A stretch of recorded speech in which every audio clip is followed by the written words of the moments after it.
The truth is out there. Knowledge is power. This is the Prepper Podcast Radio Network.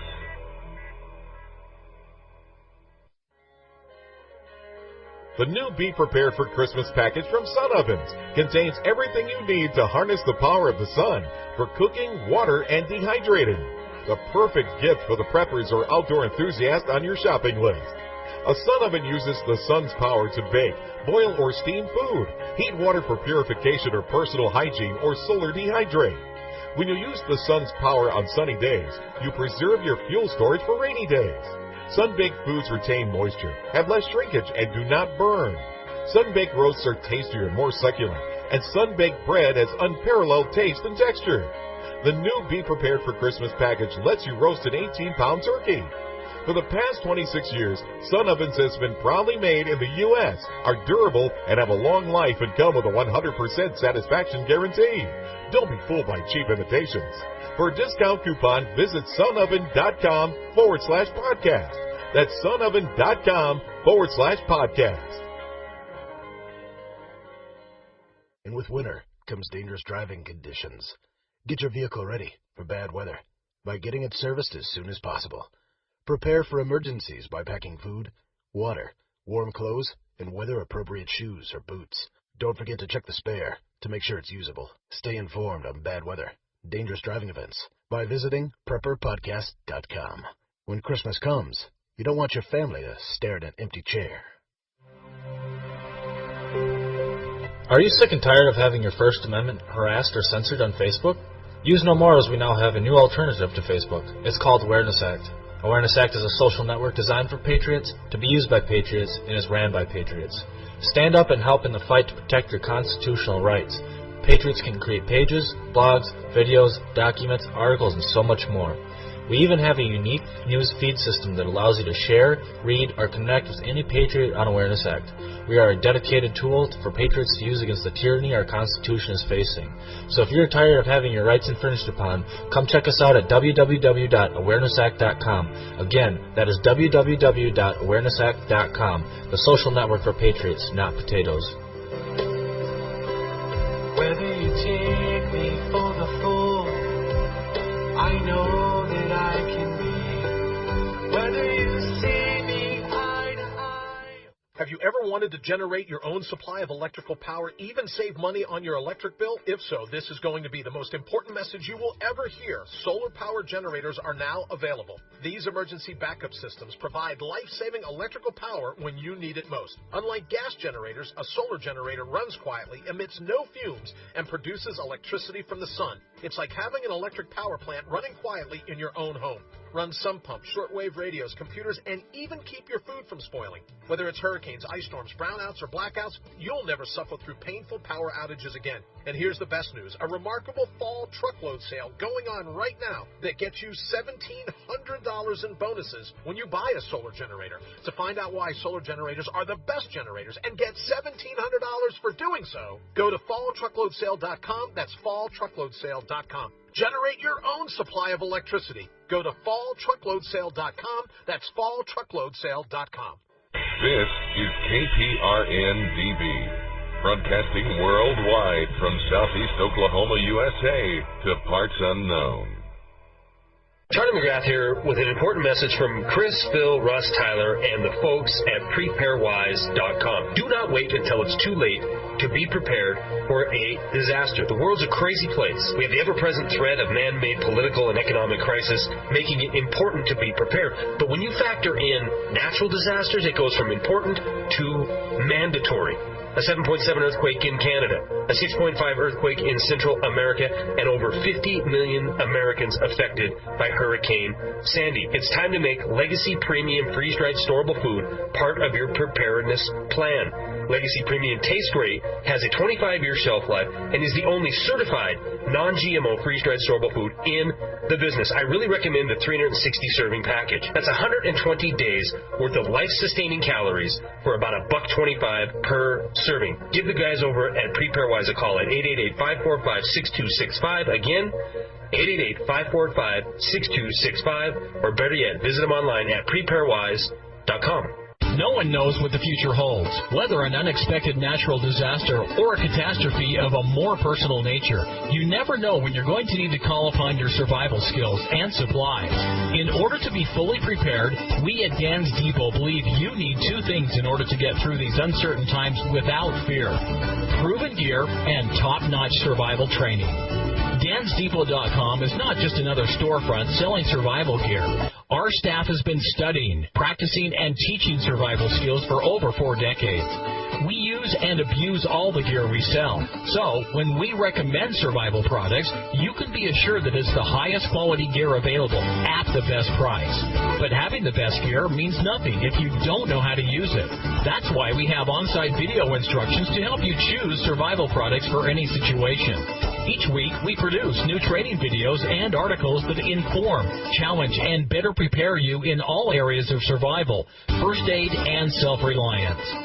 Come visit us at dansdepot.com and let our team of survival experts help you get prepared with the knowledge and equipment you need to face these uncertain times with confidence. That's DANSDEPOT.com.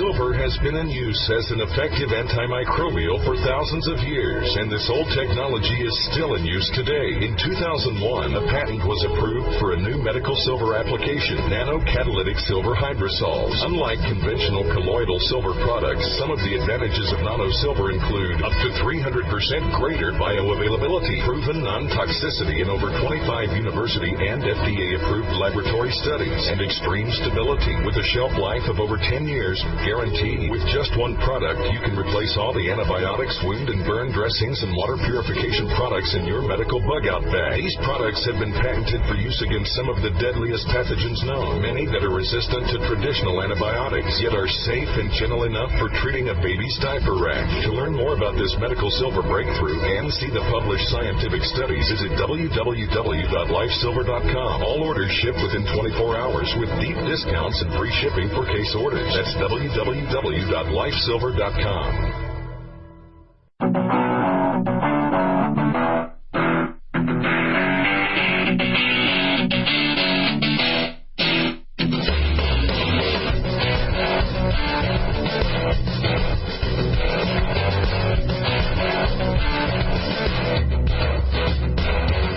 Hey everybody, and welcome to Survival and Beyond. I'm your host, Ed Corcoran, and we're here on Natural News Radio as well as the Prepper Podcast Radio Network.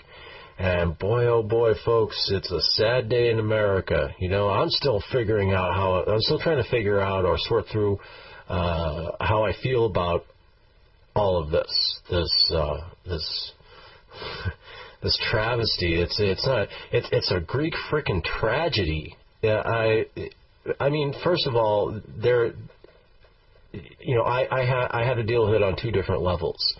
On the mundane level, there's the knowledge that this is all a show, that this is all a game designed to keep us chasing our own tails around in circles, thinking that we're making a difference, thinking that there's some kind of difference between the candidates. The two-party system is a sham. It's brainwashing. It's a frickin' illusion. That's the only thing that it's the best way to describe it.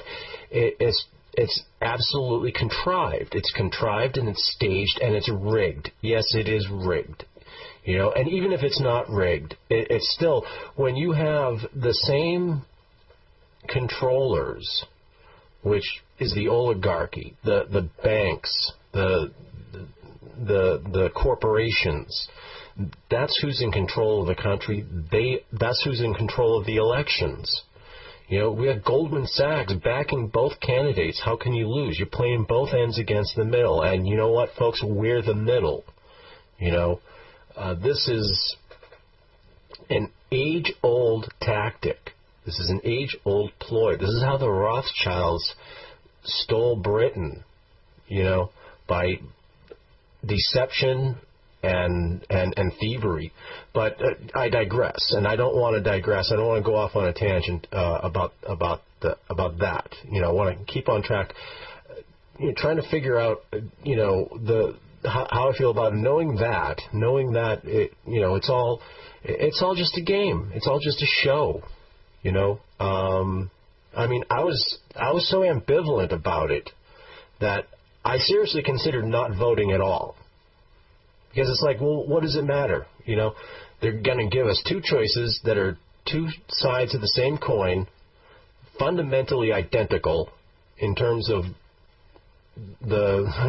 they both support continuing war. They both support NDAA. They both support Obamacare in their own way. I mean, criminy. Romney was the architect of Obamacare, but you know what? All of that is water under the bridge. I'm not even. This is the kind of talk that I was talking. These are the kind of things I was talking about. I talk real good now. I've been up all night. These are the things I was talking about all the way leading up to the election. That was the time for that talk. Now it's not even worth discussing. So I'm not going to belabor that point. So there it was. There it is. You all know it. I'm preaching to the choir. I don't need to go on and on about it. But then on the other hand, the knowledge that this country is controlled not by our political system, not truly by our government, well, by our government by way of control of the bankers, from the bankers, corporations, the oligarchy. That is what is in control, and that is why the elections are rigged. I mean, you know, voter fraud, the vote counting, everything. It's if I want to be incredibly and seriously and probably realistically pessimistic about it, it's rigged. It's rigged. It's like Franklin Delano Roosevelt himself said, presidents are selected, they're not elected.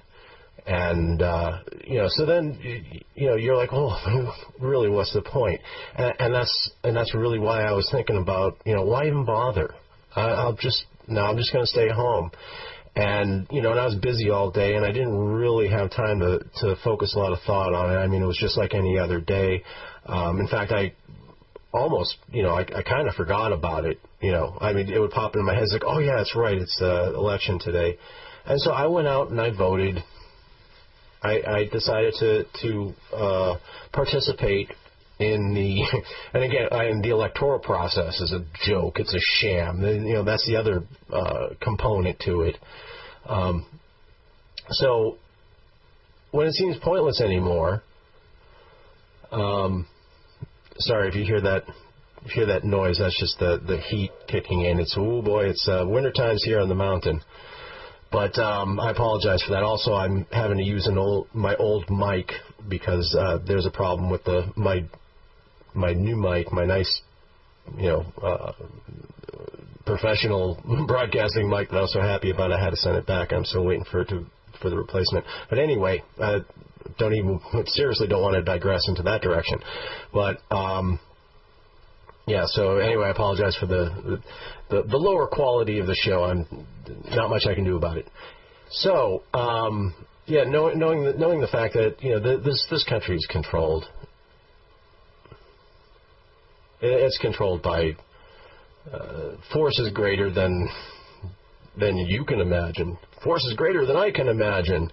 Forces that are certainly greater than our politicians and our government and they are the government. But, for politicians do not run this country. Long way around saying it, So it doesn't really matter. Ron Paul got cheated out of being on the ballot, and I voted my conscience. I didn't vote for either of the pre-approved brands that were up for the office of president. I voted for Gary Johnson, and I voted Libertarian everywhere I could. I went home feeling vacuous. I went home feeling ineffectual, like it was just, who's dumber? The person who thinks they make a difference, or the person who knows they're not making a difference but does it anyway. And that's really how I feel about it. I'm not going to candy coat it or sugar coat it or anything. That's seriously how I feel. And went home and promptly busied myself doing other things. and kind of forgot about it. And then I caught some of the election night coverage. Fortunately, YouTube was broadcasting live from various networks from the from the controlled media, and so I got to listen to some of the talking heads flap their lips about, you know. After a while, it was like Charlie Brown when the teacher talks, you know. That's all it became to me, and so I, you know, when that happened, I turned it off and went back to doing other things. But yeah, it was just when the results finally came in, or at least that when the media started declaring the winner, even though the votes in Hawaii hadn't been counted and not all the votes were in. But, you know, the Electoral College, Obama took the Electoral College, and, you know, I've been checking in, seeing how the race was going. It was pretty neck and neck for a while. You know, Obama 47%, Romney, you know, 51%. And then I got a text, a Skype message from Marshall Nelson over at Awareness Act, and yeah, if you haven't checked out that site yet, go and check it out, man. It's a Facebook for Patriots. But I'm got to get my little plug in there because I support those guys and I really like what they're doing. But I got a message from Marshall, and he was all upset, and I was like, oh, what's wrong? And I thought something happened, like, you know, he was having problems with the server or something, you know, technical, or, you know, and he was saying, oh, Obama, this is, you know, another 4 years of the dictator. And I was like, oh, crap, you know. And so I turned on the one of the broadcasts again, and, yeah, sure enough, they were declaring a winner. And I was like, I really couldn't believe it. I really kind of thought Romney was going to win, and it occurred to me, it's like, how stupid can Americans be that they would re-elect what is not even someone who is not even arguably the worst president in American history, who has absolutely thrown this country into the dumpster, right? And then, you know, that inevitable thought occurs. It's like, it doesn't matter. It doesn't matter. He wasn't voted in, you know. Forces beyond our control put him back in the Oval Office.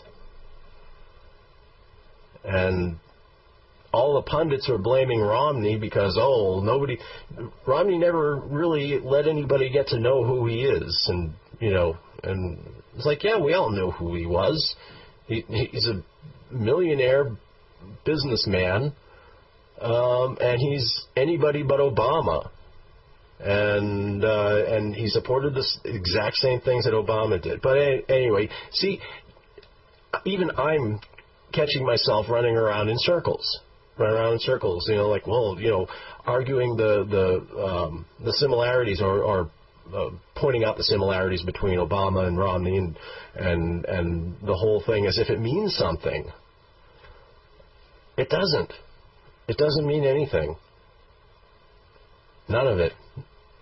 None of that. You know, I heard somebody utter the phrase while I was at the polling, the polling facilities, whatever you want to call it. It was an elementary school. While I was at the polls, I overheard somebody evoking the phrase their duty, their exercise, you know, performing their duty as an American by going to vote. And it occurred to me, you know, I never understood where that mentality came from. You know, voting is not a duty. Voting is not onerous. It's not a burden. It's not. At least it shouldn't be. Voting is our right. It's our right to choose. It's our right to have a say in how our lives are affected. And I don't know. I just thought there was something wrong about. I guess something about that phrase when your American duty to go and vote. Something always rubbed me the wrong way about it. I can never really put my finger on it, but it just kind of clicked in my head when I heard that while I was waiting in line to go and perform this superfluous, this wholly unnecessary, wholly ineffectual exercise of voting. And it's like I'm trying not to be cynical, but you can't help it. You can't help it when you know the game is rigged. The game is rigged. The table is tilted. The playing field's uneven, and no matter. And this is just it. I think this really nails it on the head. Is the level of despondency that I had came as a result of the knowledge that no matter who wins this election, we lose. And I voted for Gary Johnson knowing that he wasn't going to win. But, whoever was going to win was going to win, no matter who I voted for. If I voted for Romney, Obama still would have won. So, you could come at me with all the stuff about me throwing my vote away or, giving my vote to Obama. No, I didn't give my vote to Obama. I gave my vote out of my conscience. And I just could not, in good conscience, vote for Romney. And that is my right as an American. I think that moreover than the actual act of voting, that is your duty. Your duty is to vote your conscience. I think even more so than just going out and going through the motions, because that's really what it felt like. It was going through the motions. You know that it's not going to make a difference, but you're doing it anyway. So. What is worse? What is worse? The person who doesn't vote, or the person who goes through this pointless exercise knowing that it's not going to make a difference? Whoever's going to be the president is going to be the president, and that's that. And America. I want to say America's over, but it's not. I will say one thing though.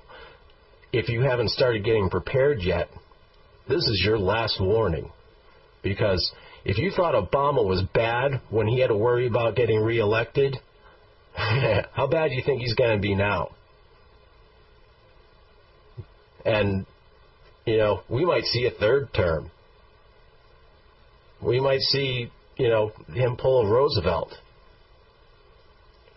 So if you thought the socialism and everything you've seen so far is bad, just wait. And you know what's scary, what's really frightening? And I do not want to give in to fear.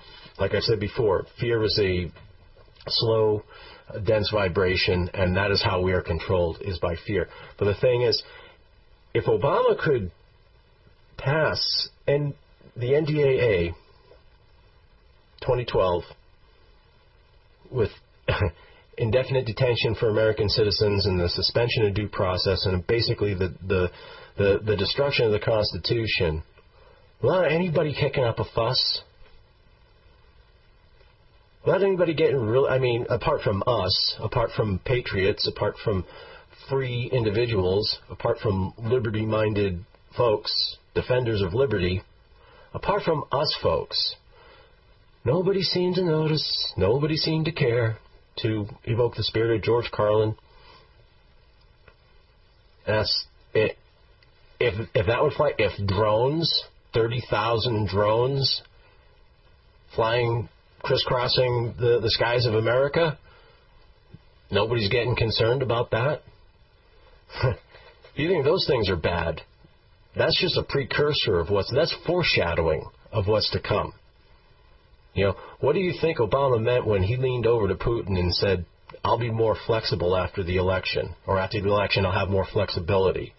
Well, first of all, that tells me that he knows that he's going to win the election, and secondly, you all ought to know that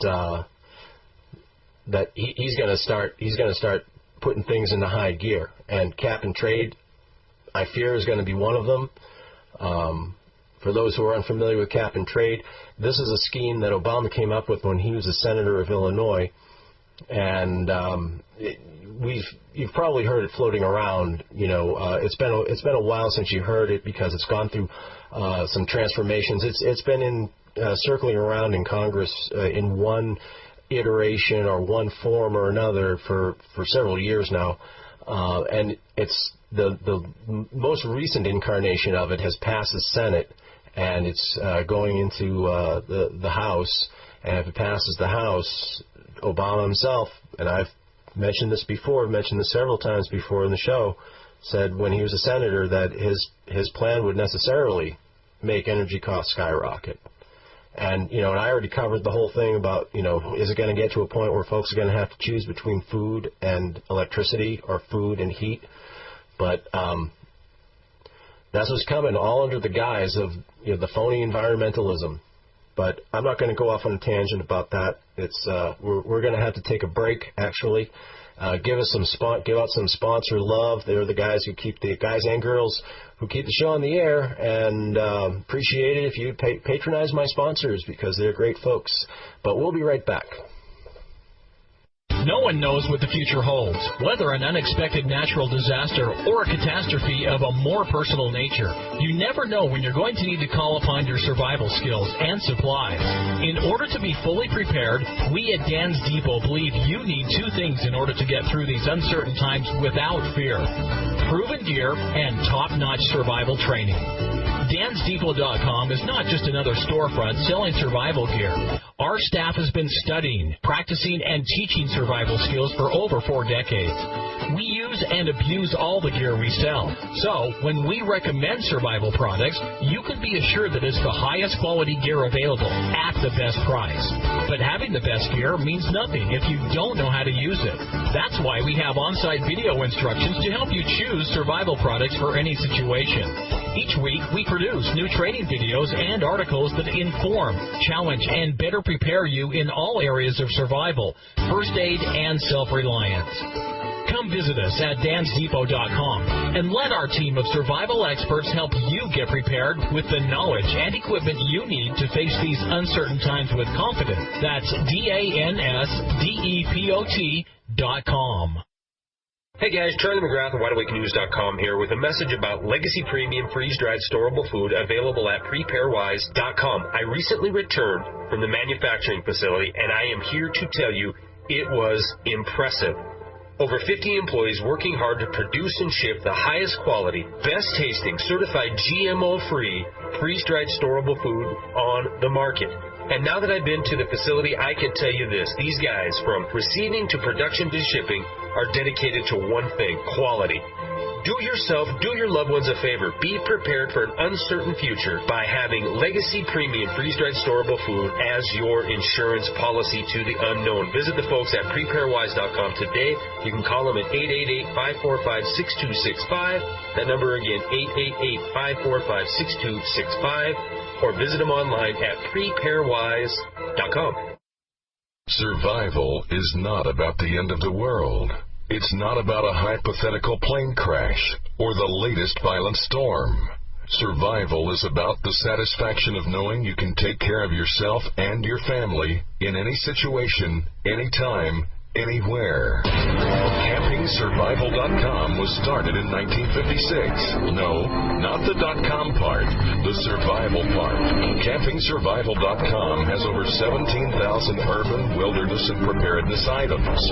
Supreme customer service, very low shipping, and no games. We look around to make sure we have the lowest prices. And CampingSurvival.com is 100% USMC veteran-owned. Don't base your survival on the latest spring-up on the internet company. Do business with an authority on survival. CampingSurvival.com. Confidence born on preparation.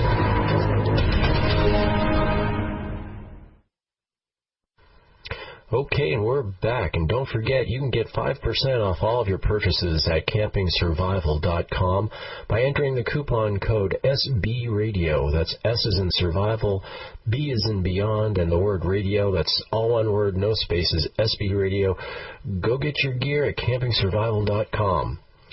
And now we're back to pick up the subject Well, I you know, I don't want to sound all defeatist. It occurred to me that, you know, I might sound a little hangdog about it and just really despondent. And honestly, that's the way I feel. That's honestly the way I feel about it. But, you know, I like to be solutions oriented. I don't like to just bring up the problems, but, you know, offer some solutions. And that's really why I've been talking about the whole complex issue of reality and being able to see or be aware or be conscious of what reality really is, because this is really this is really the best solution that there is. Because if you're aware of it, if you're aware of the illusion, if you're aware of the conditioning, the brainwashing, I mean, that's one thing, you know. But then what? What do you do with that? You know, it's like, okay, I know it exists, but there is something that you can do about it. There's something we all can do about it. And the more people who are aware that they can create their own or manifest their own reality, you know, you do not have to accept what you are given. You do not have to accept this. You know, just like you don't have to accept two choices, two parties, which are basically identical anymore. You don't have to accept that either. But if you're going to reject one reality, then you need to replace it with another. And who better to create that replacement than you? And you can do it. You seriously, I'm not saying this to you know, put a lot of mumbo jumbo in your head. Okay, I mean, this is stuff that I've done. I've experienced it myself, and I'm not saying that I can teach you, you know, how to do it. Like last week, I gave you that exercise to manifest quarters, and I really kind of did a roughshod job of it, or more to the point, I should say, I should have laid a little more groundwork rather than just saying, well, you just visualize a quarter and, you know, go and do it. Because to do that is no better than The Secret, which I can't stand it. I can't stand it when people, you know, when you talk about manifestation or you talk about, you know, creating your own reality, and people, they knowingly nod and go, The Secret, you know, like they've read that book, and so therefore now all of a sudden they, you know, have found the truth and understand the mysteries of the universe. You know, that's really not it. You know, like I said before, that's just positive thinking. Positive thinking isn't going to get you anywhere just by itself. Plastering a veneer of positive thinking on top of your cynical, negative way of thinking is just not going to work. But anyway, you know, not trying to be critical, but you know, this is something that something I've been meaning to do for a while. You know, the subject matter to talk about this stuff, but there's one thing or another, and really gratified that a lot of you listeners are digging it. So anyway, kind of lost my train of thought here for a second, folks. That'll happen sometimes when I try to think of too many things. All of these ideas and these thoughts that, you know, to talk about and subjects to cover just are swarming in my head, and sometimes it's hard to actually know where to start, where to go next, and try not to get off track. But yeah. Not just knowing what you know, what the illusion is, isn't worth anything if you don't know what to do about it next. And like I said earlier, you know, you got to get prepared. You got to get prepared on the physical, on the material level, the food, water, shelter, heat, supplies, medical stuff, everything. You all know the drill. And I'm not here to give you a lesson in food storage, at least not tonight. we talk about that stuff all the time.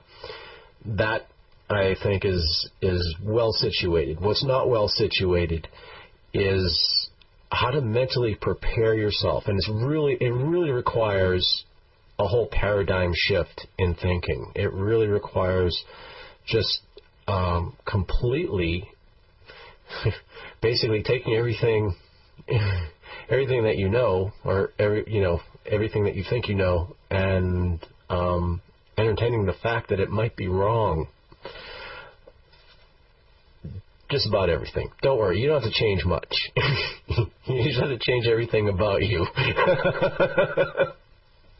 No, I'm kidding.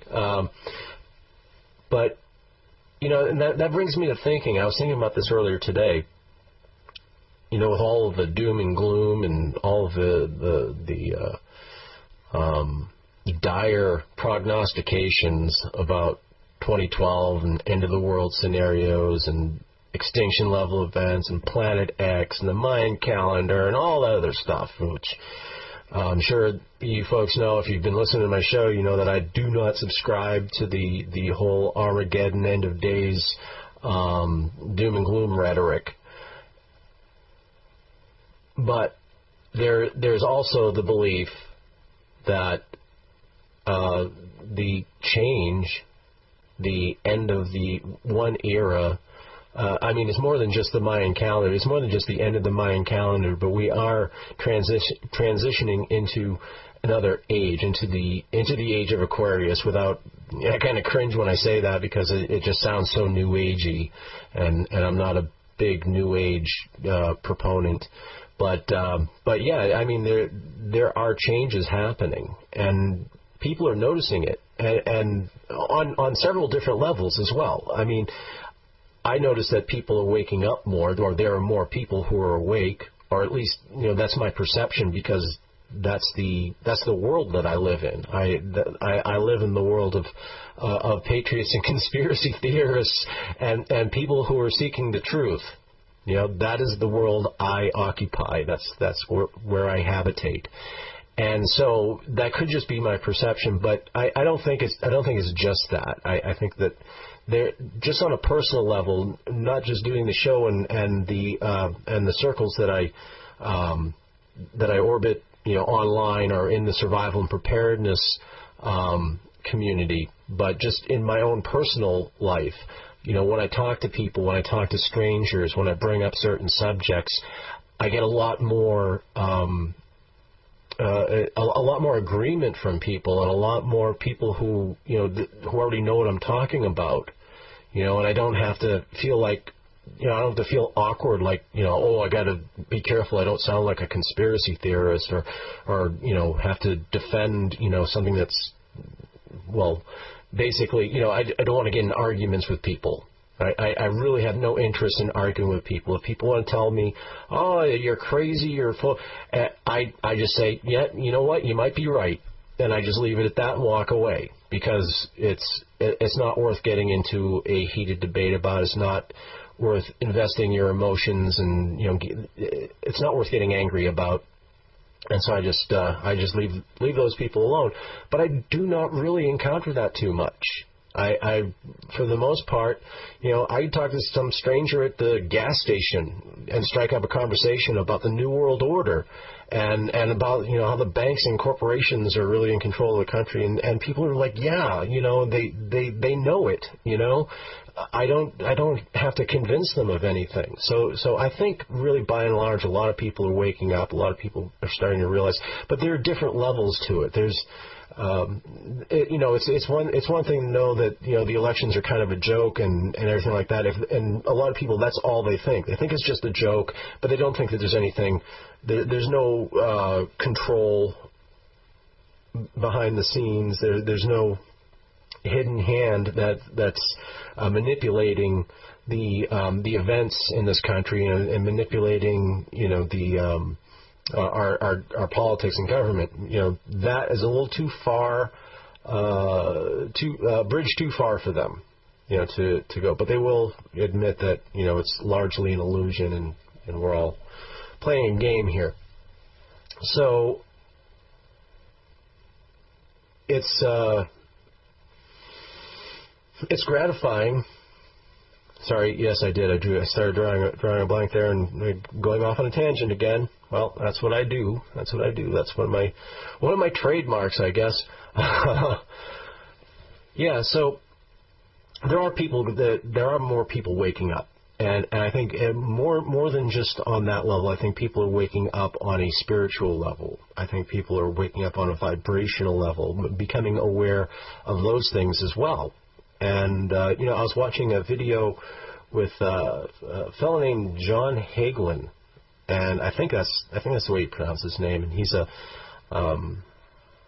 quantum physicist, and he's also he speaks a lot about the nature of reality and about spirituality and in particular transcendental meditation.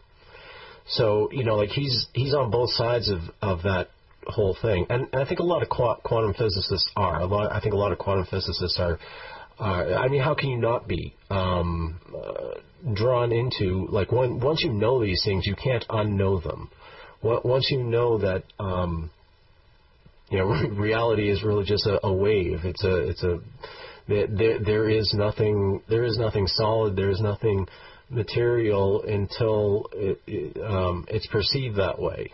Other than that, it's a potentiality. Everything, the universe is a potentiality wave, or the concept that consciousness is really what holds the universe together. It's what the universe is, and that's on the deep end of the pool, admittedly, but I'll get to that. Don't want to jump right into the deep end right away. But I was watching John Hagelin. And he was remarking that he's noticed that more people are receptive to that line of thinking, the spiritual and the real quest for what reality really is. More people are receptive to that and actually hungry for that kind of knowledge as well.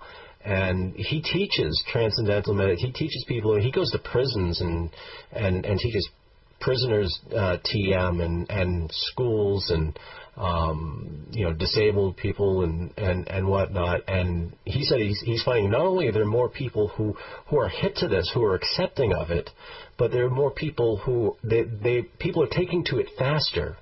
Where it used to take weeks of training for people to get into that meditative state or to really get proficient at it, it's taking days. It's like people are just picking it up like that. And the whole 2012 thing. Now I started my whole protestation of the doom and gloom. Or my disbelief in the doom and gloom prophecies and all that. There is, however, the belief that we're going to have a change on a spiritual level or on a vibrational level, and I don't know if that's true, but I sure hope it is. And from the looks of things, from what I'm hearing, just as people are waking up politically, or waking up to the New World Order, waking up to the illusion of our society, our culture, the American, the whole thing, the American dream, waking up to that illusion, waking up to the fact that the American dream is just that, it's just a dream, but also waking up to the fact that there is more to our existence than what we have been brainwashed to believe. There's more people waking up to the spiritual essence of their existence, of their consciousness, being aware of being aware of manifestation, being aware that they create their own reality, being aware that is growing as well. And so it really should come as no surprise to me. I mean, it really did come as a surprise when I started talking about things like this, and I got such a positive response from quite a few listeners. And it really shouldn't be that much of a response. So this is what's giving me hope. This is what's making me feel really optimistic, despite the fact that, well, we just went through this pointless pantomime of an election. realizing the despondency of,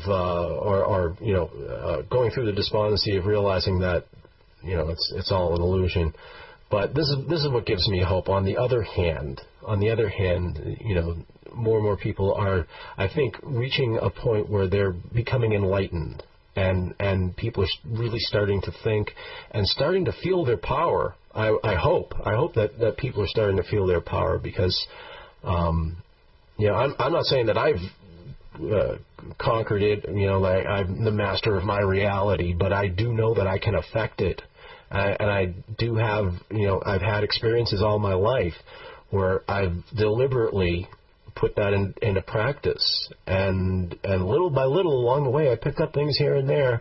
I mean, I was never devoted to it, per se. I lived my life like a regular person. I had my slave job, and I had, all the other entrapments and all the programming still intact, before I woke up, so but I was always open to that. I've been open to that since I was a teenager and in my 20s, through my 20s and everything, and picking up things little by little. But it's really starting to coalesce. It's really starting to come together for me a lot more reliably, I guess, or consistently. It's coming together more consistently for me now, and so now I want to pass this on to other people and say, hey, look, I did this, and you can do it too, and I don't know if I can teach anybody to do it. I mean, I can try to explain it or describe it. I don't know if I could, just go to your house and say, okay, here's how it's done. Who can do it is John Hagelin. You guys really ought to check this guy out. Go on YouTube and just type in John Hagelin. It's Hagelin.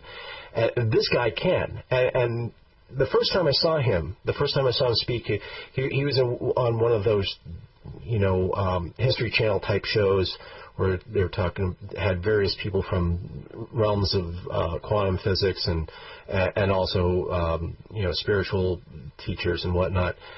And he was on the show, and when I finally saw an interview just with him, and it was a rather lengthy interview as well, I thought, well, he's kind of an odd little man. Was my first impression, And then the more I listened to him speak, he has this, he has this quiet peace about him, of course, as you would expect, but it's not in the it's not in a cliched way. It's not like, oh man, everything is peace and love, man, and feel the vibrations of the universe, man. It wasn't like that at all. He was. You got the sense that he's very much at peace and calm, but he's also very, very to the point. Like he doesn't, when he's speaking about this stuff, unlike myself, he's not trying to convince you that it's real. Whereas I might do a little bit more of that and say, believe me, man, you can do this. This guy, the way he speaks is very no nonsense. This is how it's done. It's no, wishy-washy, none of this, trying to explain it. I mean, when all of the examples that he gives, if he points to an example from quantum physics or the behavior of an electron or the way an atom behaves or the potentiality, whatever, if he can use that to illustrate his point, he will. But it's not in such a way where you feel like he's pandering to you. He's like, okay, this is what it is. This is the essence of reality. And he ended up learning transcendental meditation when he got into this motorcycle wreck in a full body cast. And his doctor, he's going out of his mind, as well as I think I would if I was in a body cast. And his doctor got him hip to TM, and that's how he got through that. So anyway. We're just about ready for another commercial break. But yeah, check out John Hagelin. He's a cool guy, and we'll be right back.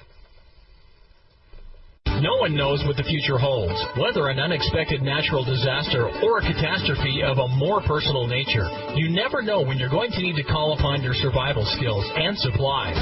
In order to be fully prepared, we at Dan's Depot believe you need two things in order to get through these uncertain times without fear: proven gear and top-notch survival training. DansDepot.com is not just another storefront selling survival gear. Our staff has been studying, practicing, and teaching survival skills for over 4 decades. We use and abuse all the gear we sell. So, when we recommend survival products, you can be assured that it's the highest quality gear available at the best price.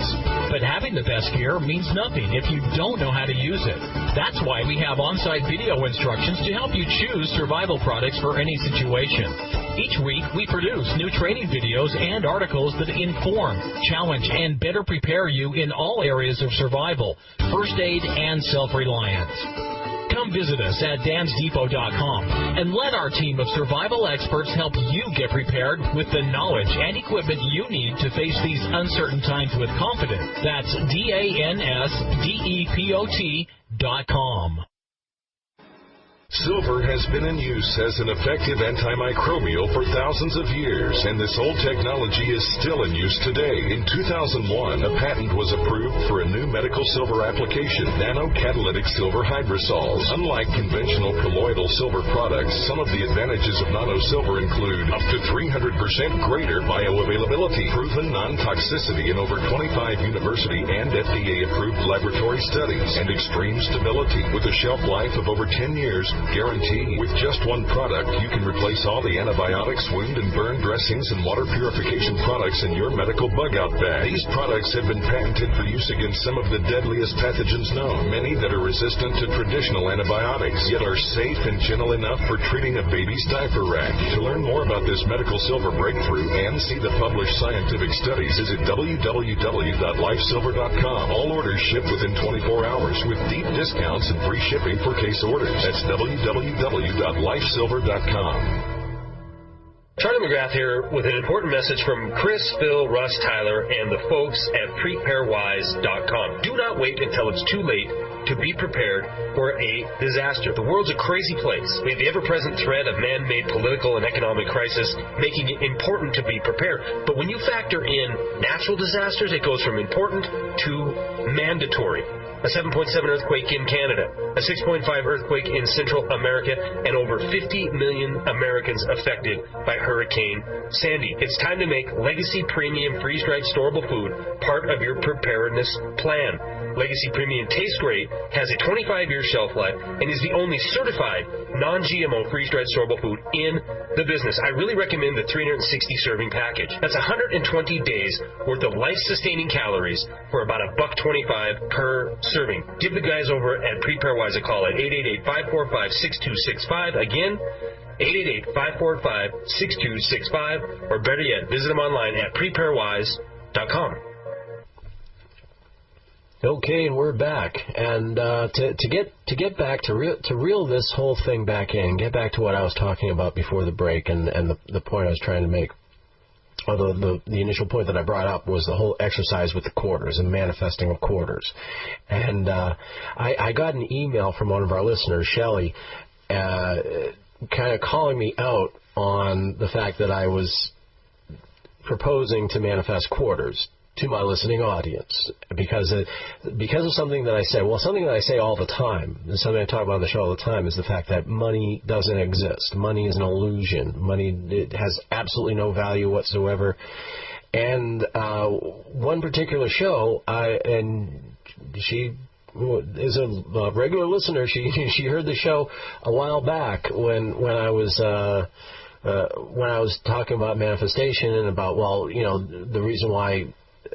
Or like, you know, you always have some wise guy saying, well, you know, if you manifest, then why don't you just manifest $1 million or, you know, whatever. And I was trying to explain why it doesn't work like that, because money is, if money is essentially an illusion, it has no energy. And therefore, when you're asking the universe to give you something that doesn't exist, because everything is energy, and when something has something that's an illusion, which money is. I mean, yeah, it's a tangible thing. You can hold it in your hand and everything, and you hand it to other people when you need to get stuff that you need. You exchange things for it. You exchange it for things, rather.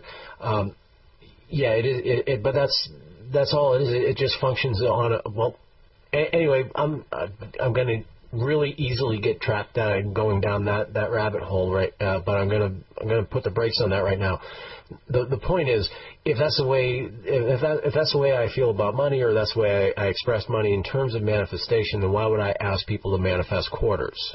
Basically, was the point that Shelley was getting at, and it's very, very astute, very, very observant, and I chuckled when I read that. The thing is, with the quarters, you're not trying to manifest it for its money value. I use quarters rather than, say things like, I could tell you to manifest bottle caps, I think was the example I used in my email back to Shelley. But quarters are not really commonly laying around. It has to be something that that you drew it to you. It was not something that is just things that are scattered. Instead of manifesting rocks or bottle caps or whatever, it's stuff that you commonly see laying on the sidewalk or the street or something like that. A quarter is something different. You don't routinely see them, or they don't routinely come to you out of nowhere, basically. And so that's what it is. It's more symbolic, of something that will mean something to you, rather than symbolic of the money value of it. So yeah, I'm not asking you to manifest quarters because that's manifesting. I'm not going to take it to the next step and have you manifest dollars, and then take you to the next step and have you manifesting 20s. That's not the point. That's not the point of the exercise at all. It's not because of the money. I'm beating a dead horse now. So you got it. Good. It's just a representation of something that's, you know what I'm talking about. So. Anyway, yeah, there was something related to that. The other thing too is it'll help you build confidence. That was the other thing that I also mentioned. Once you start manifesting quarters, and they will come to you. This is the thing about manifestations. You should not spend your time thinking about how it's going to manifest, or how it's going to come to you, or how you're going to know about it, or whatever. Don't think about the mechanics involved that brings whatever you're trying to manifest to you. Just know that it's coming, and leave it at that. But for me, again, to say, well, just go out and do it. Well, yeah, you can. You could go out and do it. Just visualize it. The way I did it was that when I would meditate in the morning, I would hold that image in my head and just know it, and not really think about it in any kind of concrete terms. Just say, well, I'm going to manifest a quarter today. And sometimes I would find one laying on the sidewalk. And the most amusing time is when somebody threw a quarter at me. One of my buddies was trying to get my attention, and I was talking to somebody else, and it was noisy, and I couldn't hear him. And so he chucked a quarter, bing, off the side of my head. And I was like, what the hell? And he's like, hey, and it was a quarter. And I was actually bummed out, because that one particular day, it was towards the end of the day, I'd gone all day long, I hadn't found a quarter, and then, my dumb buddy threw one at my head. So you never know how it's going to come. You just have to know that it's going to come. You are going to receive it. So there's a tip. I'm ever endeavoring. Oh God, that sounded dumb. I am endeavoring always to provide useful things to my listeners, things that you can use in your daily life, and this is really important for survival in terms of for those of you who are stressing out about not having your preps ready, not having enough food storage, not having enough ammunition, enough of anything really to make you feel secure. and you don't know how you're going to acquire it in time. Well, first of all, stress is your enemy, and everybody knows that. I don't need to point that out to anybody. But it's your enemy on a couple of different levels. It's your enemy on a physical level, because then you get uptight, and and it's biologically it's not good for you, and and there's all kinds of health reasons why you should avoid stress. Everybody knows about that stuff. But the other thing is that when you're in a state of stress, you cannot manifest. As you've probably heard me mention before, worrying is a great way to get exactly what you don't want. Worrying is like praying for failure. And when you're under stress, you're blocked. Your energy is blocked, and so you need to learn to relax. And really, that's the first step. Not manifesting things, not manifesting quarters. The first step is learning to relax and learning to live in the moment.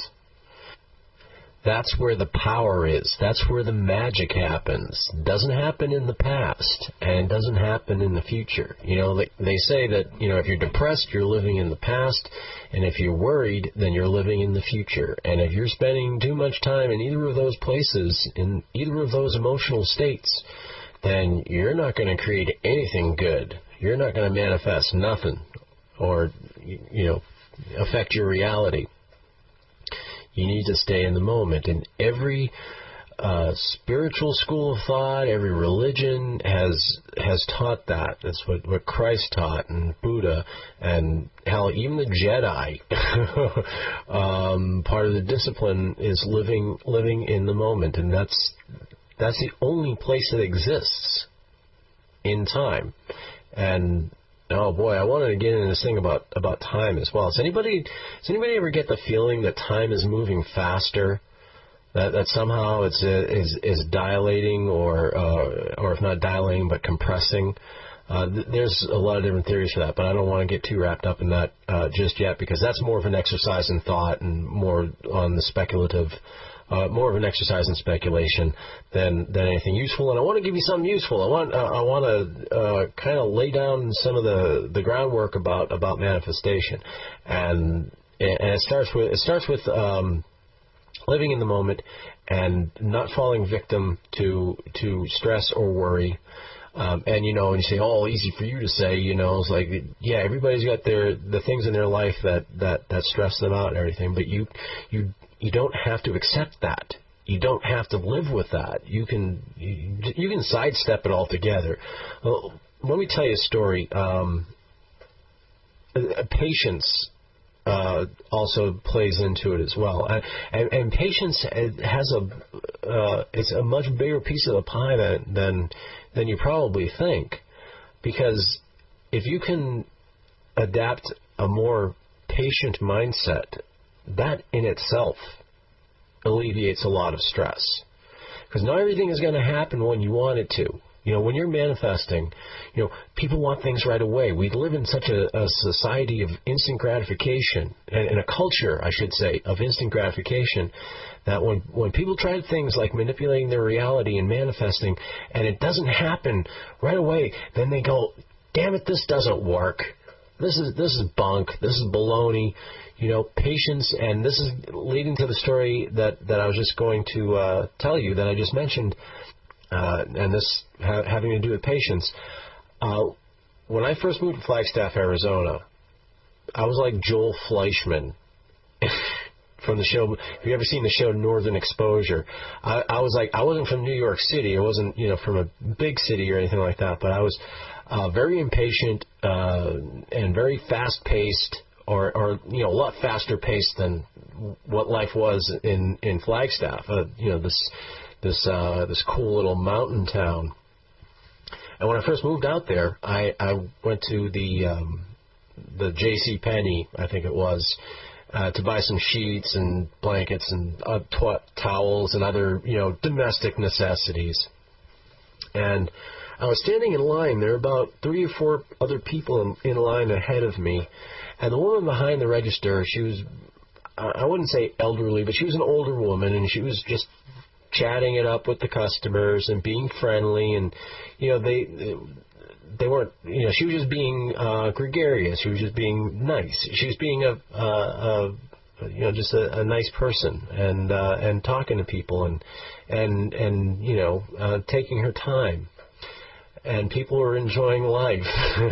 And I'm standing there with my towels and my sheets and all that other stuff, and I had no particular place to go. I had nowhere I needed to be in a hurry, but it annoyed me to no end that I'm standing there thinking, come on, lady, you shut your yap and just ring up the stuff, And this is the pace of life that these people lived at. That's the pace of life that you should live. But I was just, all right, I'm like, come on, let's go, and the impatience and everything, and that's something that I'm grateful for learning, and I did learn that in Flagstaff, and because it helps you out in other areas of your life. And if you're patient and you realize that not everything is going to happen on your time, on your schedule, in the time frame that you want it to, but it will happen. As long as you're persistent and you don't give up, it's going to happen. It's just may not happen right away. And so that'll get you pretty far if you manage to develop it. If you manage to develop patience and not get discouraged when stuff just doesn't happen instantly, And again, that's another reason why I was kind of not kicking myself, but kind of wishing I wish I hadn't blown I wish I hadn't just blurted out rather the whole thing about the quarter manifestation, because now people are going to try to do it, and instead of giving them confidence, it's probably going to give people it's going to get people discouraged and say, oh, this stuff doesn't work. So yeah, it's a good idea, but I was just all excited. I was excited. I'm excited to share something with other people about what they can do, what their power is, and it's exciting for me to plant that seed, to get that going, because that is what's going to have to happen if we're going to survive this tyranny, and if we're going to survive this world that has just come up around us. It's going to take a wholesale transformation of people's thinking, and it's going to take a wholesale leap in our spiritual development and our understanding of reality and our understanding of the universe. It's not going to be wars and revolution. It's going to be the revolution from within, and it has to happen. It has to happen with a whole bunch of us, and I think it will. And I really am optimistic about 2012 being a period of change, a period of transformation to a higher plane of existence. I really hope that's the case, and I really hope that enough people are waking up, and I hope guys like John Hagelin are right when they say, there's more people who are just getting this and taking to it quickly, and really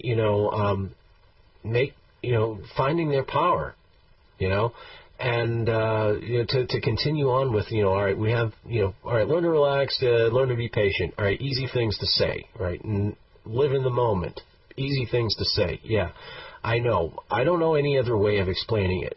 But if you're mindful of that, I mean, like I said, I don't know if I can teach anybody how to do this stuff, because it came to me over a stretch of time. It came to me, throughout the course of my life, really. And like I was saying earlier, so I don't know, really, this is the first time I've really talked about it on a scale like this. I've talked about it here and there, but I'm still putting it together and trying to figure out how to explain it and how to present it in such a way that people will understand it. So, you're just going to have to take whatever I have to offer. So yeah, it sounds easy, but it is easy. It is the only thing that makes it hard are the obstacles that you put in your own way. If you can't conceptualize it if you can't, I guess the best thing you can do is just be mindful of it. Just, tuck that away somewhere in the back of your head, and just keep it, keep that in mind. Keep it in mind. I do it all the time. I catch myself drifting off and worrying too much about the future, or worrying about, finances, or, my own survival. And I have to consciously reel myself back in and not allow myself to get wrapped up in that, because when you get wrapped up in that, then that's what you create. So I have to pull myself back in and just get back to the moment. Get back to like I said, that's where the miracles happen right now. And right now is never going to come again. Right now is this is where the energy is. It's not somewhere off in the future, a week or a month or a year from now. It's right now. Right now. It's that's where your head's got to be at. And you have to be thinking about reality and the way you see the world in a completely different way. Meditation helps with that as well.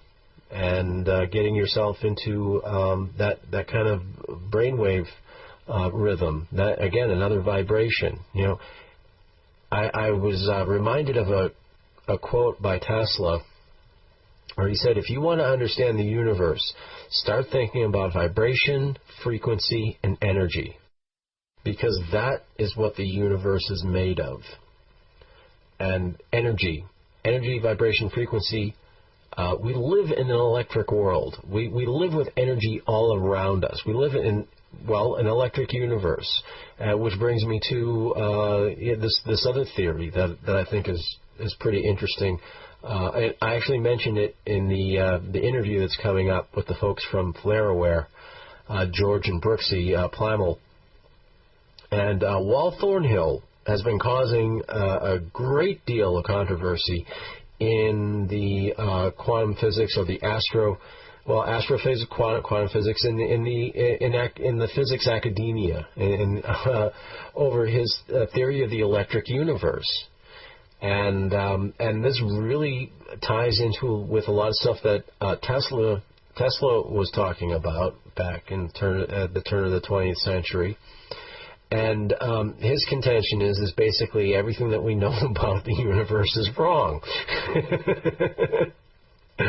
And he has this theory that the universe is actually an electrical system. It's an electrical organism, and it goes a long way in explaining a lot of anomalies in the conventionally accepted physics. Things like, nobody's been able to explain why the corona of the sun is hotter than the surface of the sun. That doesn't make any sense. It also explains, it points out rather things like dark matter and dark energy, and these things are kind of, it's a fudge factor really, because when Edwin Hubble discovered, or at least they thought they discovered, I guess, is what's being presented now. When Edwin Hubble noticed the redshift in distant galaxies and determined that was because these objects were moving, he determined that the universe was expanding, because according to the redshift, you can tell that galaxies are moving away from us, and so if the universe is expanding, then why is it expanding faster now than it was right after the Big Bang? And so that's when they came up with dark energy and dark matter, and how come mathematically there should be more stuff in the universe? Why isn't there more mass? And so they came up with stuff like dark matter and dark energy, and it's really meaningless. It's just like, maybe there's like some dark energy that's pushing everything apart, and it turns out that that's not true, or at least according to the electric universe theory. That is not true. According to the electric universe theory, there was no Big Bang, and we're going all the way back to the 30s again, with when all of the scientific world, or the world of physics, was arguing over whether the theory of the Big Bang or the static state model of the universe, where the universe is not expanding, and it's always been there, and there was no Big Bang. And now we're back to that again with the electric universe. We're back to the concept of the Big Bang having never happened. The universe is not expanding, and it's everything is staying right where it's supposed to be. I mean, there's movement, there's motion in the universe, yeah, but there was no Big Bang. And we've gotten so accustomed to accepting the Big Bang theory that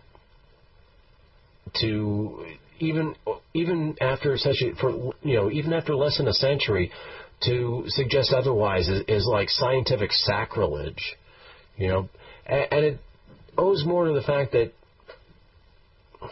as humans are basically we think in finite terms, and we cannot grasp infinity. So we always end up wanting to put boundaries around everything.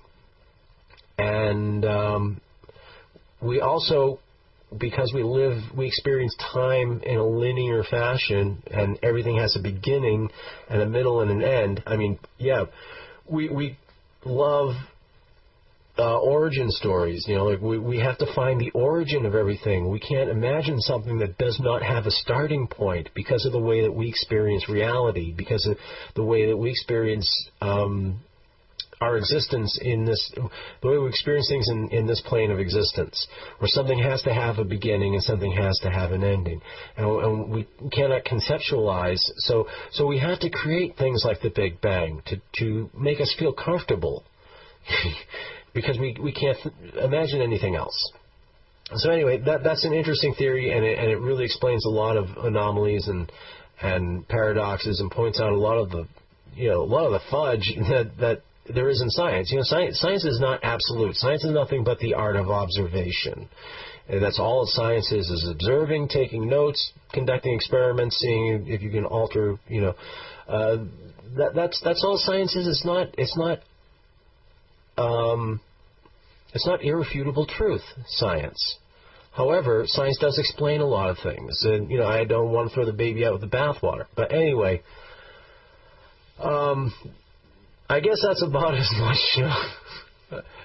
I guess that's about as much pontificating as much pontificating I can do right now, because we're just about out of time. We're going to have to take another break, and when we come back, we're going to be interviewing George and Brooksie Plymale, and they're the founders of FlareAware, which is a service which keeps people up to date on solar activity, and something that's really important, I think. One of the things that we really don't hear about is kind of swept under the rug, the whole thing about the solar maximum and the dangers of coronal mass ejections that are confronting us here on Earth, and can cause us a lot of problems. So we're going to take a break, and we'll be right back with that. Thanks. Hey guys, Charlie McGrath of WideAwakeNews.com here with a message about Legacy Premium Freeze-Dried Storable Food available at PrepareWise.com. I recently returned from the manufacturing facility, and I am here to tell you it was impressive. Over 50 employees working hard to produce and ship the highest quality, best tasting, certified GMO-free, freeze-dried storable food on the market. And now that I've been to the facility, I can tell you this. These guys, from receiving to production to shipping, are dedicated to one thing: quality. Do yourself, do your loved ones a favor. Be prepared for an uncertain future by having Legacy Premium Freeze-Dried Storable Food as your insurance policy to the unknown. Visit the folks at PrepareWise.com today. You can call them at 888-545-6265. That number again, 888-545-6265. Or visit them online at PrepareWise.com. Silver has been in use as an effective antimicrobial for thousands of years, and this old technology is still in use today. In 2001, a patent was approved for a new medical silver application, nano-catalytic silver hydrosols. Unlike conventional colloidal silver products, some of the advantages of nano-silver include up to 300% greater bioavailability, proven non-toxicity in over 25 university and FDA-approved laboratory studies, and extreme stability with a shelf life of over 10 years guaranteed. With just one product, you can replace all the antibiotics, wound and burn dressings, and water purification products in your medical bug-out bag. These products have been patented for use against some of the deadliest pathogens known, many that are resistant to traditional antibiotics, yet are safe and gentle enough for treating a baby's diaper rash. To learn more about this medical silver breakthrough and see the published scientific studies, visit www.lifesilver.com. All orders ship within 24 hours with deep discounts and free shipping for case orders. That's www.lifesilver.com. Survival is not about the end of the world. It's not about a hypothetical plane crash or the latest violent storm. Survival is about the satisfaction of knowing you can take care of yourself and your family in any situation, anytime, anywhere. CampingSurvival.com was started in 1956. No, not the .com part, the survival part. CampingSurvival.com has over 17,000 urban, wilderness, and preparedness items. Supreme customer service, very low shipping, and no games. We look around to make sure we have the lowest prices, and CampingSurvival.com is 100% USMC veteran-owned. Don't base your survival on the latest spring-up on the internet company. Do business with an authority on survival. CampingSurvival.com. Confidence born on preparation. Okay, we're back, ladies and gentlemen, here on Survival and Beyond, and our guests today, we've got two guests today. Sometimes you get a lucky day, it's a twofer. And our guests are the founders of a great service it's an issue that a lot of people you don't hear talking about too much in the survival and preparedness realm, and it's called FlareAware, and it's a service that gets out information and also wakes people up to the real dangers that we could possibly be facing with the solar maximum that's coming, and getting information out there you're not getting from the mainstream media. They're the founders of this great service, George and Brooksie Plymale. So how you guys doing? Welcome to the show. Hey, thank you so much, Ed. It's great to be here with you. Hi. Hey, it's great to have you guys on. And, this is one of these things that what you guys are doing with FlareAware, FlareAware.com, by the way, for our listeners. And this is great because apart from myself and my engineer friend and a couple other people, there don't seem to be a whole lot of people concerned about solar activity and how it can affect us and what it can do, in terms of survival and preparedness. And the mainstream media isn't talking about this at all. Right. And why isn't there? Why isn't this like? I'm not saying they should have full-time around-the-clock focus on this, but, why aren't they making people aware of it? At least a documentary or maybe a spot on 60 Minutes or something, for crying out sakes. And you guys are bringing this awareness to people's attention and bringing the truth that we really do have to be concerned about solar activity. Right. Well, I think that the real important thing to note about the mainstream media is that they like to sensationalize things. And, with solar weather, you'll either hear about a little solar flare that, oh my goodness, it's coming, it's going to blow up the world, or they completely minimize it. They don't understand it. It's a matter of education. Heliophysics, solar weather, is really not something that is easily understood. It takes quite a bit of effort to really get into a level where you truly understand it. I've heard the quote before that heliophysics is about where meteorology was 50 years ago. Mm-hmm. And so I think that's a big part of what you're saying there with regards to why we don't hear this or why we don't hear it in its proper perspective in the mainstream media. Right. Yeah, and I think there's other reasons for it as well. It's just something that, it would be too distracting to some other issues that certain powers that be would prefer we pay more attention to. Yeah, so it is now we're entering into a solar maximum right now. As there's been an increase in solar activity, and there have actually been some solar storms that I became aware of just by happenstance. And why don't you tell us a little bit about that? How have things been looking so far, and where does it look like it's heading? Well, right now we're doing pretty calm. It's not. We've actually not seen as much solar weather in the past few months as we have before. Really, it's really hard to predict these kind of things. As I'm sure many people have heard, if they've heard anything about solar weather, that the sun rotates on a 11-year cycle, around 11 years. And through the past several cycles, we've actually seen quite a bit of activity. In the past, we've seen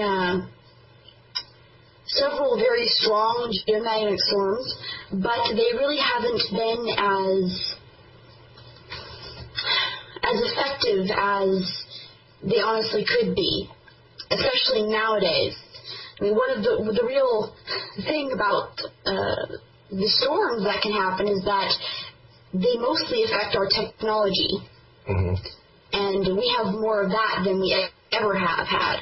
So with the increase of technology, we also have an increase in the effects of these solar storms. Sure. And maybe this would be a good moment to tell our listeners a little bit about the difference between a solar flare, a CME, EMP. Those kinds of things all get kind of used interchangeably if you hear some people talking about it. So why don't we get into a little clarification about that and the difference between those things?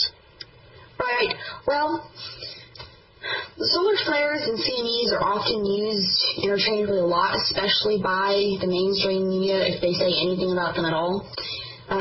There's a really big difference between a solar flare and a CME, and although they are somewhat connected, they don't always coincide with one another. A solar flare is basically a magnetic explosion. It's a big flash of light, and if anyone knows anything about the sun, it only takes about 8 minutes to get here. Right. So this big flash of light and X-rays hits us at about the same time that we know it happens. So as we see it, that's when the effects come. But for a solar flare, the effects are they're basically around satellites and radio communications. So that is really the biggest things they affect. So solar flares are really not, going in. These people ask, well, is a solar flare going to hit me? I live here. No, it's not going to hit your house. You're not going to get fried. Right. We're in the atmosphere off the Earth. Right. It's not what you think it is. You think a flare, it's not, a big flame of fire. In contrast to that, a CME is also used a lot it's related to EMPs. Quite often people say, oh, it's the same thing. Well, no. I'm sure a lot more people are aware of what an EMP is as compared to a CME, which is a coronal mass ejection. And what that means is that it's a giant plume of superheated plasma that it's thrown off the surface of the sun. Well, as it goes off, it expands out into space, and occasionally these hit us. Now, some of the effects of these CMEs are somewhat like an EMP. They can disrupt They have an effect on satellites, and sometimes they knock out GPS. Right. So GPS does not work because the satellites are down. But the biggest effect that you see electronically and technologically is their effect on the power grid. Right. Right. And I'm sure many people have heard of things like the Carrington event and its effect on telegraph systems back in the 1850s. Yeah, which we're way overdue for another event similar to that or on a similar scale from what I understand. Sure. Right. Honestly, experts have said that there's only a likelihood of about one Carrington event per every 500 years, but this is the longest time span I've heard, but they've based that on proton events of the same scale and not by geomagnetic storms of the same scale, because they can't figure out how often those happen at all. So honestly, they're not even using the same scale to the same kind of event to determine when they might happen. So more like 100 years versus right. So and others have said every 100 years, which is much more likely because we have seen other strong events in more recent history in the past 100 years or the past 50 years even. Right. But they can happen more frequently, too. It's just kind of like they can. Actually, they actually have not even found a reliable way to determine the likelihood of an event like this.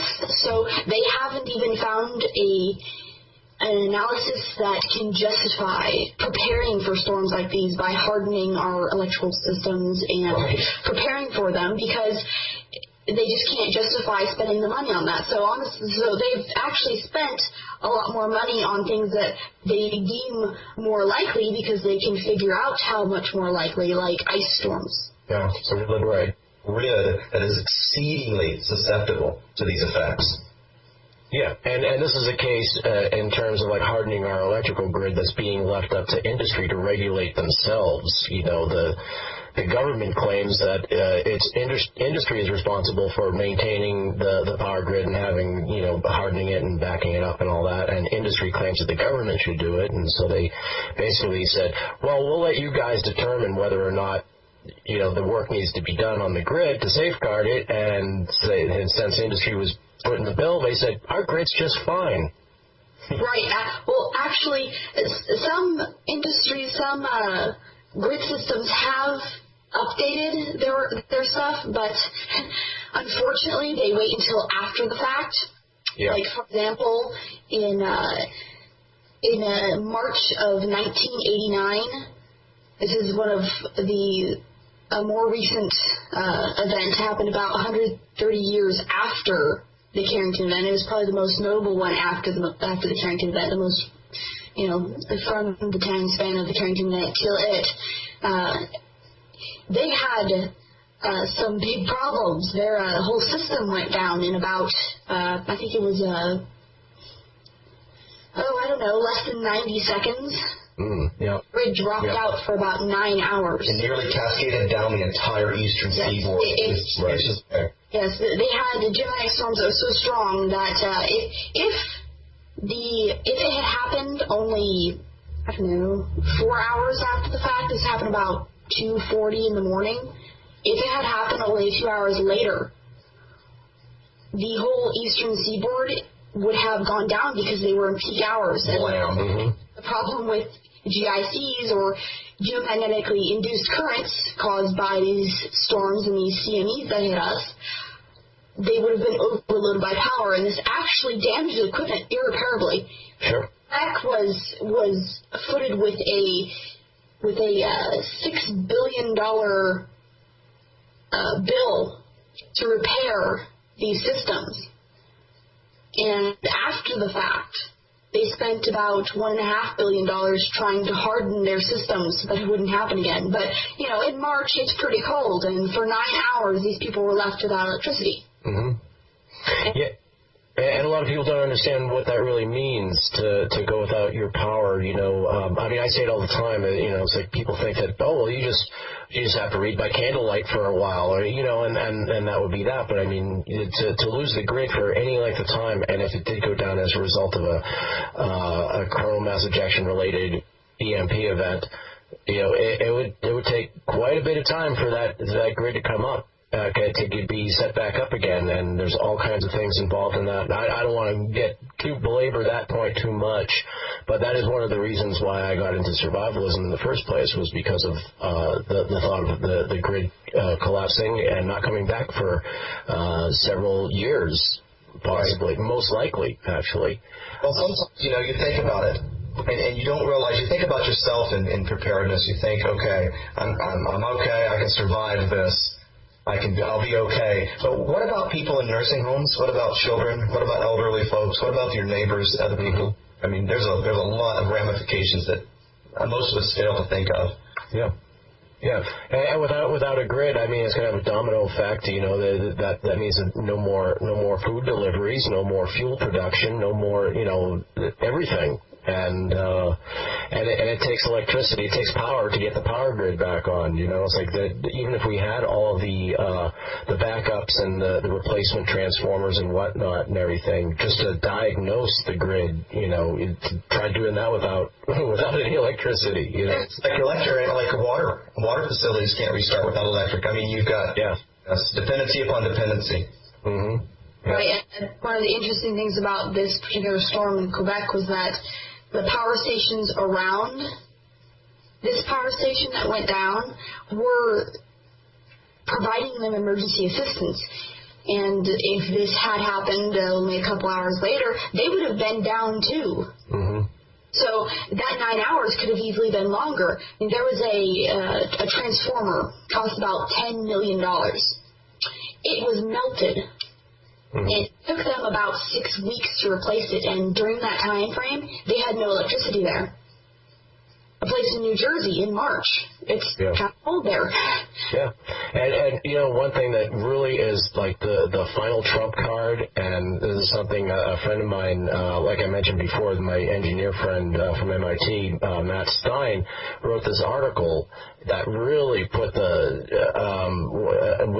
this one point alone is just like the whole game ender, let alone game changer, is that all of our nuclear power plants, if the electrical grid goes down, those backup generators are only going to run for a certain length of time, and then once those generators run out of fuel, you know, we're going to have meltdowns. The name of his article is 400 Chernobyls, which, you know, basically accounts for all the nuclear power plants in the world. But, you know, we have, especially on the eastern seaboard, you know, just imagine all those nuclear power plants just going critical, all relatively within the same distance of time within each other, you know, within the same time frame. Yeah, well, you know, it's interesting you say that because a couple of our subscribers work in nuclear facilities, and they were so elated to find out about FlareAware. They were just ecstatic. And I won't get into the reasons for which they were ecstatic, but you can surmise from what you're saying there. You know, it's an absolutely critical thing for people to know about this, because you're absolutely right. Yeah. So tell us a little bit. Tell our listeners a little bit about FlareAware and what they'll find there, and how FlareAware can help. Well, we're basically a information propagation service. Mm-hmm. We don't sugarcoat things, and we don't sensationalize anything. We aim to provide information in a timely manner. Mm-hmm. Because these storms, although a CME can take anywhere from 1 to 5 days, usually around 2 to 3 days to get here, it's still not very much time when you consider the aspects of where are you going to be if the solar storm hits. What are you going to be doing? You know, are your kids going to be home? Right. Are your vehicles going to be filled with fuel? Are you going to have, extra water on hand? I mean, there's medication. Medication is a big one. I mean, he's not going to run if their computers aren't working. If their power's out, they're not going to be handing out medication because they can't even tell who you are. Right. So there are lots of things that, between work and kids and family issues, and even especially if you work around electronics, there are things that you need to do before one of these things hits. And even if it doesn't, the chances of something bad hitting are relatively slim, but it's not about the chances, it's what are you going to do? You don't get fire insurance for your house because you expect your house to burn. Right, exactly. That's the analogy that I use all the time is insurance. Why should I be prepared? And it's probably not going to happen anyway. And it's like, well, your house probably isn't going to burn down, but you still have fire insurance, don't you? You don't expect to get into a car crash, but you still have insurance on your car, so why is this any different? Right, you don't bury your head in the sand thinking, oh, well, it's not likely to happen. Well, honestly, we don't know how likely it is to happen. Even the experts can't figure that out. The experts are saying you need to be ready. You know, you've got NASA and NOAA and other organizations around the world saying, hey, guys, you know, we really need to be ready for this stuff. They're trying to push for it. And so we, as individuals, we felt that we should have that right. You know, we need to have that information as well. The information that these experts have, we should be able to know when something happens so that we can take appropriate actions ourselves. And that's really what, you know, like she was saying, Flareware is all about. It's about giving that information, empowering you, empowering us all to know when things happen so that we can take appropriate actions and so that we can understand it in a way that's not creating panic and serious, problems like that. We want people to be aware of them just the same as they are about thunderstorms, hurricanes, things of that nature. If there's a hurricane coming, what do? Well, you board up your windows and maybe you leave town. You know, if there's a tsunami coming, what do? Well, we help you with that. Yeah, and the Weather Service will warn you if there's a tornado coming, or about the hurricane, or give you news and updates and things like that. But there's nothing like that for solar activity, which and like I said at the beginning of the interview, I'm amazed that this hasn't, somebody hasn't come up with this already, but that also reflects, at what level most people consider it a danger, and what you mentioned before, talking about, saving, storing medical supplies and storing food and everything like that, I mean, those are the kind of things in the survival and preparedness community that we do for just about everything. But what I wanted you to talk a little bit about is the real dangers to equipment, electronics, as a result of a CME as opposed to an EMP, and, let our listeners know what they can do to protect their stuff, what kind of effects to expect, and all that kind of thing. Right. Well, big difference between a CME and an EMP, although they can have some of the same effects. An EMP has a very fast burst of electricity. It has a far higher likelihood of actually damaging electronics directly. An EMP puts so much electricity into things, especially small, delicate electronic objects like phones and computers and such, that it automatically fries them out, and then this is why nothing works after an EMP. Mm-hmm. CME does not directly affect your household appliances in the same way. A CME it affects your electronics in an indirect manner. What happens when a CME or an EMP goes off is that you get a current in the power grid, and this power grid overpowers things. And so you get things like power surges, you get brownouts, blackouts, and these things can be damaging to your equipment. So anything is plugged into the wall, basically. Anything that's plugged into long wires or the grid is susceptible to damage. Right. And like that, you can even have microelectronic damage from these things. It's just that we haven't had a real event of the Carrington event size in these current times to understand exactly what would happen. We're talking about huge amounts of power being fed into the electrical grid, the communications grid, even more gas pipelines. It's an interesting thing that happens. Yes. In the Carrington event, people were shocked by the electricity going through metallic objects like lights. So electrocution, fires. You can imagine what that can do to your electronics or other things connected. Yeah, and I'm sure that, and that's one of the things that I try to get across to people when I talk about the Carrington event, is like people on Earth, they knew what was happening. There were effects here on Earth, even though we didn't have the grid and the network and the electronics that they didn't have that back then. But fires were, telegraph lines burnt up, and people were getting feeling the electricity, getting shocks and things like that, and they knew that something was up. And so this is not something that is subtle, but unfortunately, I'm sure there's a very broad range of speculation as to where and how much it will take to cause what effect and all that kind of stuff. Right. You look at current times. A lot of things, we're talking about past events, and that's one of the problems I think some people have is they don't have context. Okay, so 1989, we talk about Quebec. Well, what about a couple of months ago?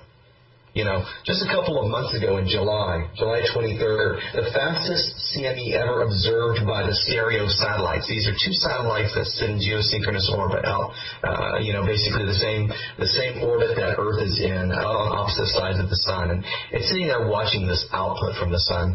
And these things detected the fastest moving coronal mass ejection ever observed by instrumentation. And that was just in July. And if this event had happened just a little earlier or later, it could have absolutely caused devastation here on the planet, or at least it would have caused a Carrington-like event. Yes, this active region that set off this CME was actually facing us prior to this only a few days before, and it had let off an X flare, which is the highest size flare that we have a name for, and several sizable fast CMEs when it was aimed at us.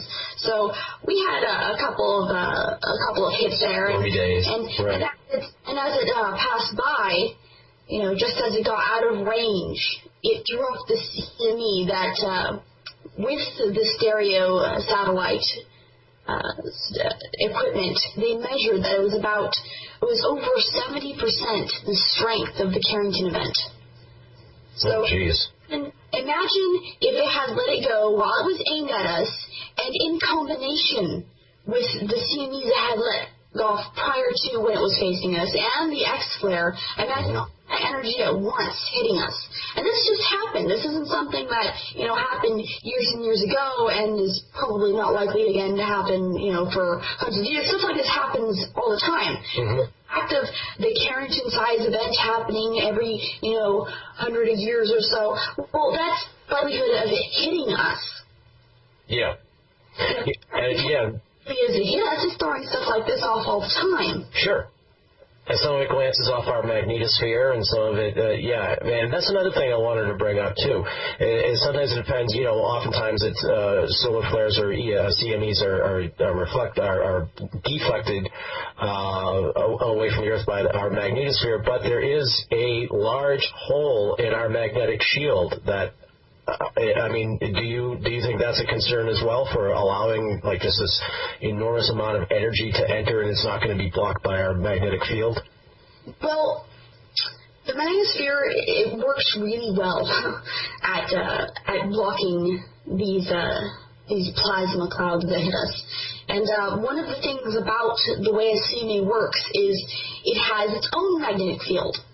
And the problem comes, and we can't tell the direction of the magnetic field before it gets here, but the CME's magnetic field, when it's pointed south, it actually messes with our magnetic field. And when it points south, it makes our magnetic field point south, and it actually opens up a little bit.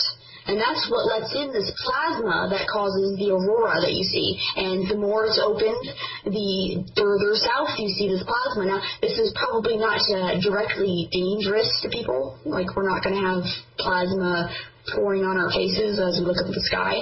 But these holes in the magnetosphere, they do have some areas, I think, where the aurora is seen more so, but there would really something catastrophic would have to happen to the magnetosphere before we would actually have plasma pouring down on our houses and our heads. Yeah, and since you brought that up, we talked about the effects on the grid, the effects on our electronics and our devices, but there are also health effects that come as a result of severe solar storms, even if they're not that severe. Yeah. Well, Ed, that's one of the things that I personally think is so critical, and people really don't recognize this.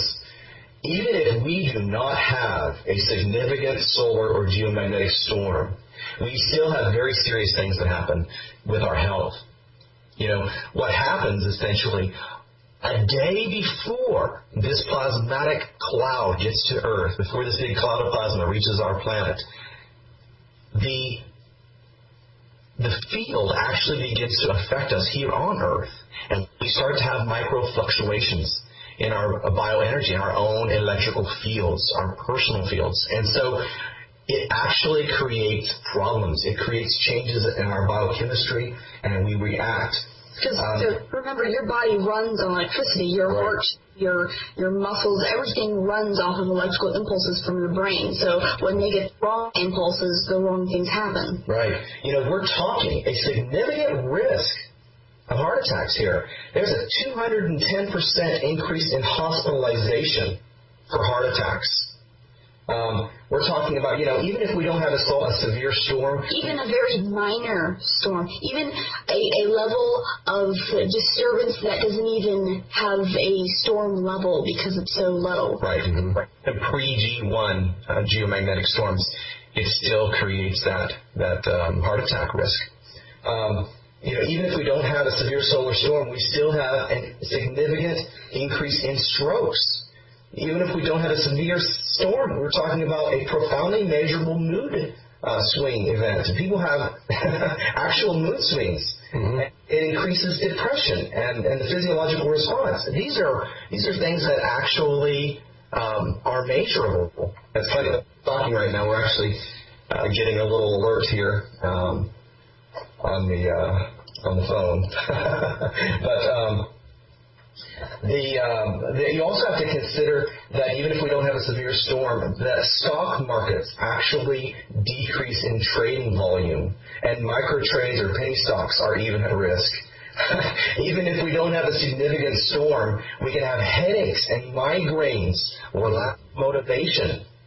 Even if there's not a significant storm or a serious storm, we can see loss of sleep, insomnia, bad dreams, pervading sense of tiredness or exhaustion, perhaps from the imperceivable interruptions in our sleep and so forth. These things are all real. We're talking about data and studies for the last 20 years. And, like, for example, from one particular study noted in PubMed.gov, I was mentioning the 210% increase in myocardial infarctions or heart attacks, 160% increase in angina pectoris or pain in your chest and discomfort, 160% increase in violation of cardiac rhythm or irregular heartbeats, heart flutterings and such, 150% increase of intense or severe violation of brain blood circulation, which can lead to strokes, headaches, and other neurological trauma. Mm-hmm. We had a customer who talked to us a couple of weeks ago who said, "Hey, George, Brooksie, there was a friend of mine who had a heart attack and stroke back on this date. Could you look back in the archives and in the history and see if we had some solar weather at this time?" Lo and behold, he did. We told him about this. This gentleman had a heart attack and a stroke, and these things are real. They really are real.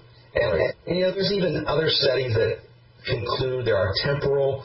There's a notable increase of distribution of homicide and suicide related with solar weather phenomena. It has psychological effects and talk about lunar.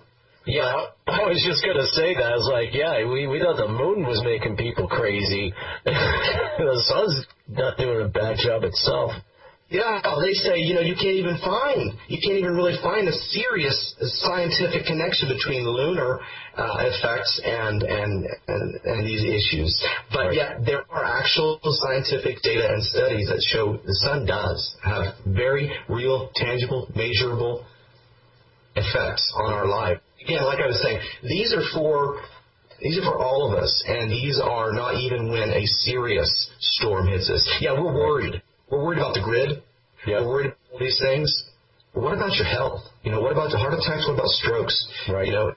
For myself, for my family, my parents, my grandparents, anybody, what about them? Do I think of them? Do I take care of them? Or will this help me to prevent issues where perhaps maybe I can be around or within reach when something happens to a family member? Mm-hmm. Yeah, and this might sound out of left field and everything like that, but it's something that crosses my mind. Are you familiar with the electric universe theory? Oh, yeah. Mm-hmm. Go ahead. What do you think of that? I mean, with that under that theory, I mean, the sun is one of the questions that have always been asked is why is the corona of the sun hotter than the surface of the sun, and how could that be possible? But it's not actually a thermonuclear reaction, or that we think it is. And actually there's there's electricity everywhere, basically, to put it succinctly, or put it simplistically. Yeah. Can I just tell you here? We're getting an alert. Can I play it? Sure. This message will be repeated. This is a flare alert. A flare of level X. One peak was reported at 11:17 p.m. Visit your solar dashboard at flareaware.com/account for more information. Again. Now, that was just 7 minutes ago. Yep. We just had an X flare. And that alert went out to all of our subscribers, because X flares often are associated with bigger CMEs than M flares. So an M flare CME could be potentially effective at beating us up pretty good. But X flares are usually associated with the really big ones. We've got to watch this one closely. Right, but this sunspot is not aimed at us right now. So luckily. I'm pretty sure that any CME coming off of it from this flare, any CME that might be associated with this flare, is not going to hit us. But this active region is going to be aimed at us in the next several days, and it's already spitting off all sorts of crazy stuff. So, now, typically, how long does it take for when there is a CME event? How long does it take for that to reach us? Well, typically, the average is between 1 and 5 days, but usually it's around 2 or 3. There have been faster ones than that. Like the Carrington event took only 17 hours, and this particular CME that happened in July only took about 17 hours to get from the sun to the satellite, which was about Earth distance from the sun. So even with only several hours, you can't really rely on the news to tell you that there's something coming. Oh, of course not. I don't rely on the news to tell me anything that's the truth. Right. You want to know as soon as it's happening. Before even they have satellites out in orbit that after the CME hits them, they can tell, oh, it's this strong. But you don't want to wait until an hour, 40 minutes, even 20 minutes before it hits Earth to know that, oh, there's this devastating CME coming. You want to know as soon as it leaves the sun that, hey, this might potentially be threatening to us. Yeah, and so making sure you know about that. Yeah, especially if you only have 7 hours. Let's say that that in that time that you have to bug out or get ready. I mean, I'm sure a lot of people. I know when I hear about it in the context that my brain goes to is like, oh, really? Like a couple of days? That far in advance? And because a lot of people think of, well, the sun is only it takes 8 minutes for light to travel from the sun to the Earth, and so I think a lot of people, myself included, would tend to imagine that there were a solar flare would be kind of instantaneous, but it does take hours or days to get here. But even still, that's not a lot of time. Yeah, this is why we also alert to big flares, because there's a big flare happening. We want people to be alert and waiting for the potential that there might be a CME alert coming later on. Because it's the amount of time. I mean, you don't want to wait until the last minute. I mean, if you are somewhere or far away from home or whatnot, it even takes the experts a couple of hours to even determine certain things. But if someone's actually watching it, you can tell within, especially with a big CME, you can tell within, the first hour or two if it's Earth directed or not. And it's really important to know that information as soon as possible, because time is when you're scared out of your pants. There's no way that an average person or basically any of us can sit here and watch this stuff all day long when we have life to live. Right, absolutely. One thing that I wanted to ask you, let's say that there is like a major solar event, there's an X-class a flare, and it's heading towards Earth, and it's incredibly powerful, and you hear about it. What do people do? What should you do when you hear that this is coming and it's going to be a big event? What's your advice to our listeners? First, take a deep breath. Right. Don't freak out. That's one of the things we want to do is prevent hysteria. People easily will get panicked about things like this. And we explained our users in a way that they can understand it. And we want people to say, oh, okay, this is happening. Now what? And we say, hang on, hang tight. We'll let you know if this is Earth-directed. But in the meantime, X, Y, and Z, just in case. And obviously, if you're a survivalist, if you're a prepper, if you're whatever, if that's your lifestyle in terms of being prepared for things generally, hopefully you won't have a heck of a lot to do. Hopefully that 7, 17, 24, 48, a couple days there will be enough to do some final things that you need to do to get ready just in case. Like make sure you're home, make sure your kids are home. Sure. These things that you do. Right. You gear into a Faraday cage. Yeah, that's a good one. For people who are already preppers and survivalists, what else? How else can you help those folks like me who already we're all geared up and stocked up and everything? What can Flare Aware do for additionally to help us survivalists and preppers? Well, again, we go back to the time element. There are always things, if you had a forewarning, if you had a premonition or a knowledge beforehand of something happening, that you would do. And that's one of the important things that we offer these individuals, because, we too believe in being prepared.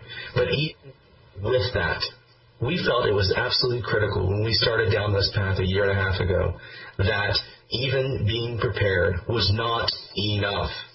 We had to know when, and we had to know valid information about it.